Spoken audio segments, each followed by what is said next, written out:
حبايبي، ايه عاملين؟ كويسين؟ ان شاء الله تكونوا كويسين يا رب وطيبين. نسمع عليكم سمع خير يا رب. النهارده هنعملوا صلصة الطماطم. بصوا الطماطم جميلة وحلوة كيف. هنعملوا لكم صلصة الطماطم يا حبايبي.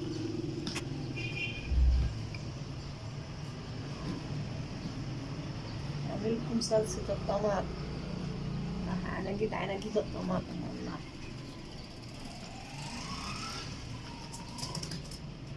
نعمل ايه؟ صلصة الطماطم، طماطم شديدة يعني مش بيقولوا.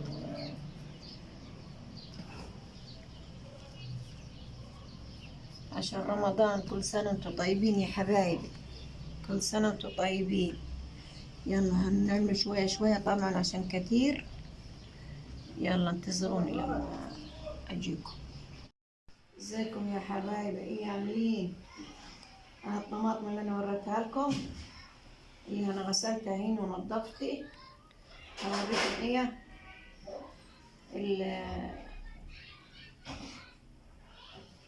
اوريكم هنسبكوها كيف. ماشي. هلقى بزيتها كبيرة كده، هحاول اطلعها. ماشي يا حبايبي.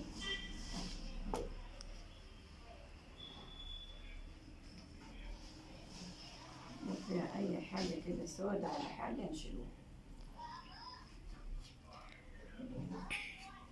كده. اسمها بحترم. اروح كده اجي البحر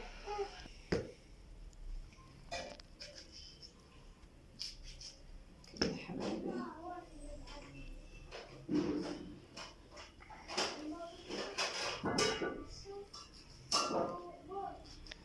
دي لتخزين رمضان يا حبايبي. كل سنة وانتم طيبين،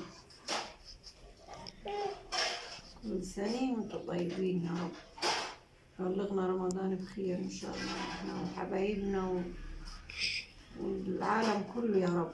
والعالم كله يبلغوا رمضان بخير يا رب.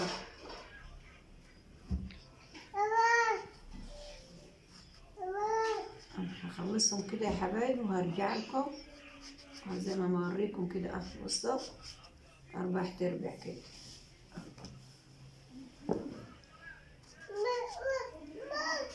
يا حبايبي كده وتوريكم. ازيكم يا ولاد، ايه عاملين؟ انا هنا جبتكم ايه بالطماطم. انا قلت لكم هسبكها يعني. ماشي.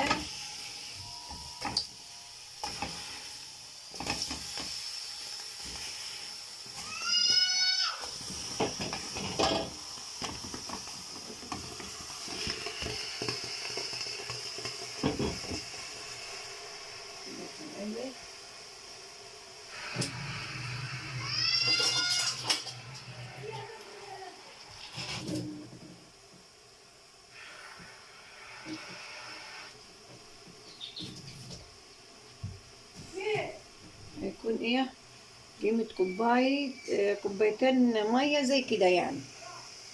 كوبايتين مية بس كده. كانت كوبايتين شاي. ماشي يا حبايبي. يلا خليكم معاي، ما تروحوش بعيد عشان تشوفوا الطريق. ده هطلع عليهم واسيب. تعالوا كده يا حبايبي هنشوف الطماطم ايه عملت. هبصوا كده.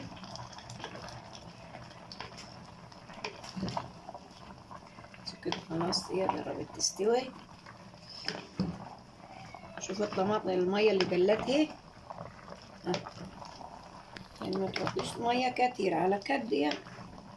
كوباية لو انتي طماطم كتيرة كد دي كوبايتين شاي كده. هي خلاص قربت تستوي عشان ايه 10 دقايق وهطفي عليه. يلا ما تروحوش بعيد يا حبايبي. بسم الله الرحمن الرحيم. كده خلاص يا حبايبي، كده خلاص كده تمام. انا كده عرفتم اني خلاص استوى. دلوقتي هطفي عليهم. طفيت عليهم كده يا حبايبي. هخليهم ايه يبردوا، وبعد كده هوريكم هعمل ايه.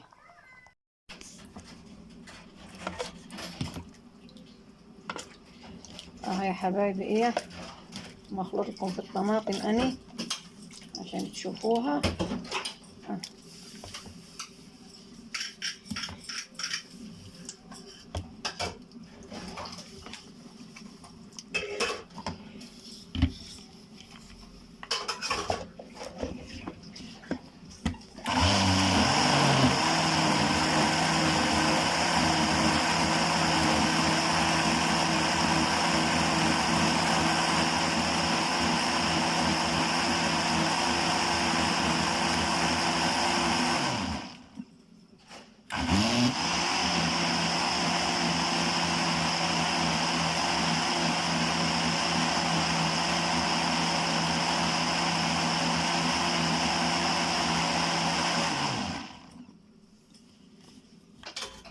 عشان الحلة تملت. بصوا يا حبايبي، بصوا في الخلاط كده. ايوه يا حبايبي ايه عاملين ايه عشان نشوف خزين الطماطم تحت الحجي. بصوا حطيتها ايه على النار، هتاخد لها غلوتين عشان طبعا لما اتفرمت كده برب لا يكون ايه في حتة يعني كانت قاعدة ما استوتش كده. هندوها غلوتين ونطفو عليه. طبعا دولي نحط له 100 معلقة ملح كبيرة، معلقة ملح يا حبايبي،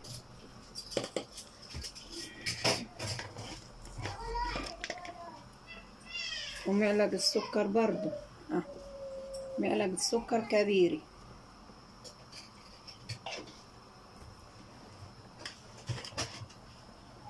ومعلقة أبريكي. الأبريكة ما تخلي طعم الطماطم يا حبايبي وتحفظ الطماطم صح يعني. وقيمة معلقتين زيت كده. تعرفي انت لاني خزنتي طماطمك 100%، ما فيش ولا حاجة غلط فيه. حركيهم كده مع بعض، ما تحطيش ولا حاجة تاني غير دول. وبعد كده خزنيها يا رب حتى تخليها 3 سنين في الفريزر ماشي. هو ما حدش بيخليه يعني ان شاء الله رمضان ما ياخد كل حاجة يعني، ما حدش ما يخلي حاجة في الفريزر بعد رمضان تفضل. ان شاء الله يكون رمضان بخيت عليكم يا رب وعلينا وعلى الدنيا كلها يا رب. كده يا حبايبي انا هنا حطيت ايه زي ما انتوا شفتوا يعني. دول اقول يمكن 5 كيلو طماطم او 6، ودول برضو لحالهم احط لهم ايه معلقة ملح بس مش كتيرة يعني عشان دول قليلين على دول. نشوف هنعمل السكر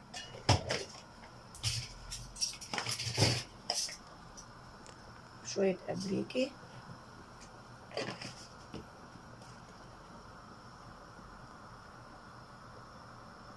الزيت ما يحفظ الحاجة الزيت يا حبايبي يعني، يحفظ الحاجة صح مش كذب يعني تقولوا الزيت ملوش، لا الزيت ما عنده كبيرة في كل حاجة تحفظيها. أهم حاجة الزيت. يلا يا حبايبي هسيبهم ياخدوا لهم كام غلوة كده، ولما اجي اغلفهم هوريهم لكم. انتظروني ما تروحوش بعيد. يلا حبايبي هالحلة دي وهالحلة دي. يلا حبايبي في رعاية الله انتظروني. يا حبايبي فرز الطماطم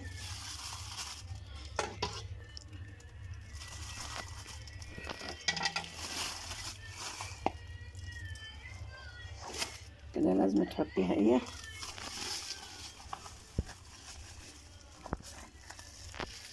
طلي الهواء كده من الكيس.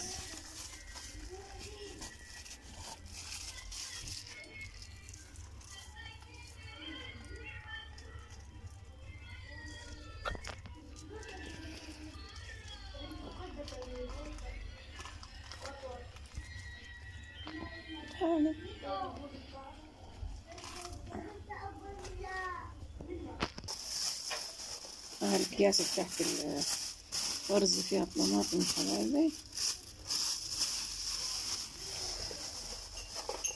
بس عشان ايه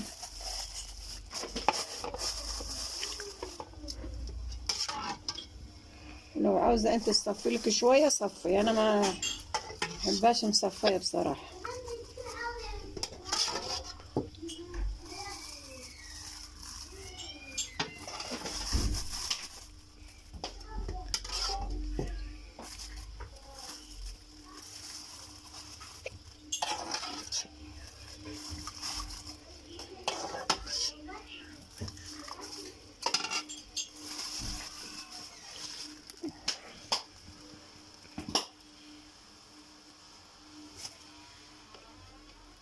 حطيها في حاجة ملمومة يبقى ايه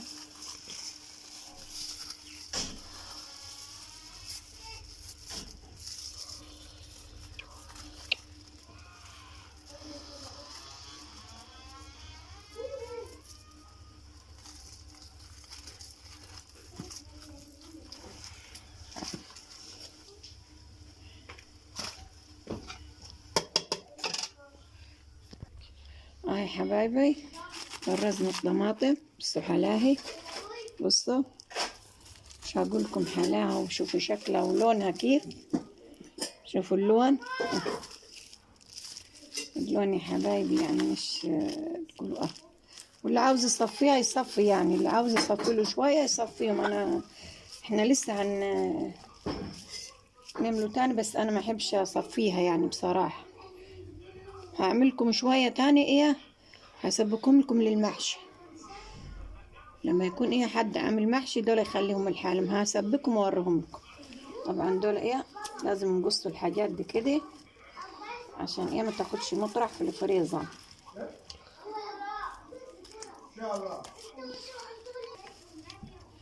لازم يا حبايبي ايه القصة دي عشان ايه ما تاخدش مطرح في الفريزر معاكم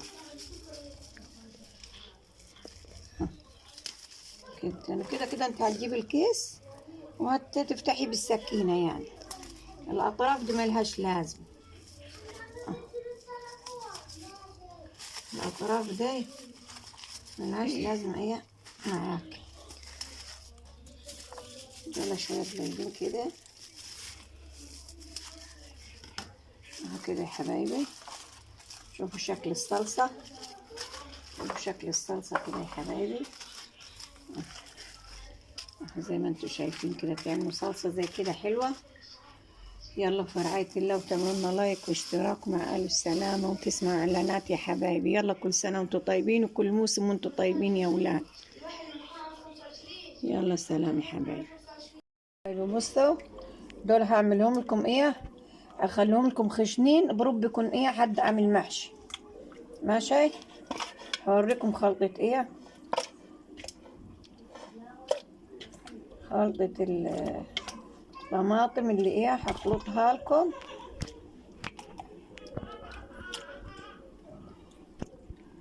كده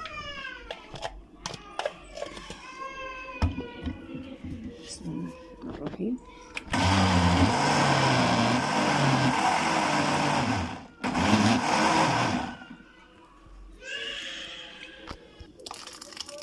بصي يا حبايبي دول اهو كده ايه بتاعات لما يكون هتعملي محشي كرنب، ما نعمتهمش قوي يعني.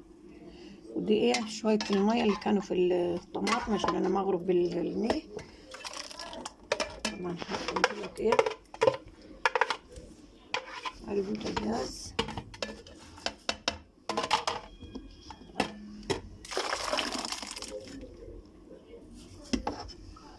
بصوا خشنين كيف كده دولي لما يكون ايه عاملة محشي، عاملة فول بطماطم، الحاجات اللي هي ما تحب الطماطم خشنة يعني. في حاجات مش ما تحب ايه الطماطم ناعمة، مش كل حاجة من نعملها الطماطم يعني، لا مش كل حاجة نعملها الطماطم. بصوا دي خشنة كيف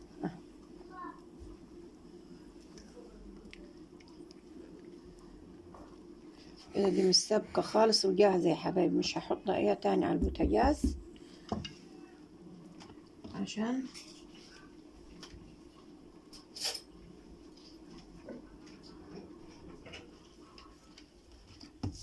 بس هحط لها ايه معلقة ملح زي ما انا وريتكم، معلقة ملح شوية فوق المعلقة، معلقة سكر برضو. بجد ايه هتحفظ هتحفظ يا حبايبي الطماطم.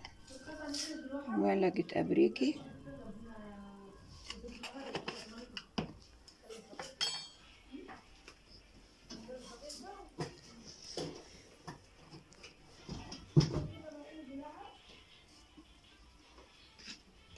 نضيف دي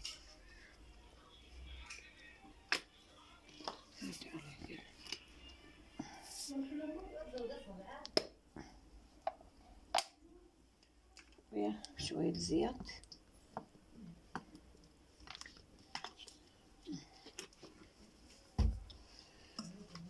كده هنقلبوهم بعضيهم، وعلى ما بردوا طبعا هنعبوهم في الأكياس.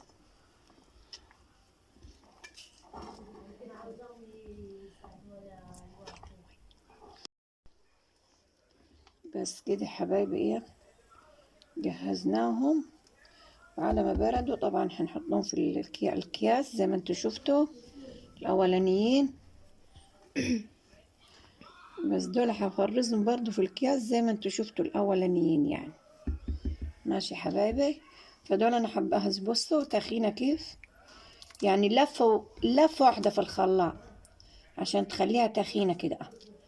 برب يكون عاملة محشي، عاملة فول بطماطم، عاملة اي حاجة ايه، عاملة مسكعية، الحاجات دي اللي ما تحبش الطماطم ناعمة يعني. يلا يا حبايبي في رعاية الله، وتعملوا لنا لايك واشتراك، وما تنساناش في اللايكات وفي الاعلانات.